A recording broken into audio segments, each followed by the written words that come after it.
kapatid, ang dapat mong gawin mula ngayon, kung naniniwala ka sa Diyos, sa Kanyang salita, huwag ka nang tumikim ng alak.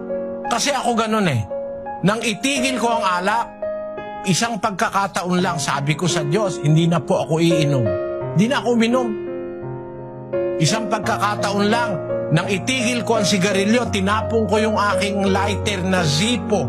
Yung gold-plated kong Zippo, napakamahal nun.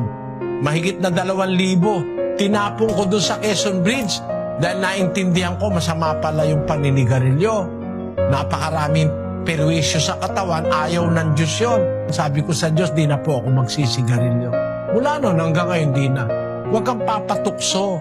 Pag sinabi mong ayaw mo na talaga. Kahit alukin ka, pilitin ka, suntukin ka pa, huwag ka nang uulit. Yun ang dapat mong gawin. Kasi kung di mo gagawin ganon, tatawagin ka uli ng tatawagin ng demonyo para isang barkadahan kayong lasenggo. Eh kahit pag-usapan nyo pa ang Diyos, puro naman kayo lasenggo, imbis matuwa ang Diyos, nagagalit sa inyo.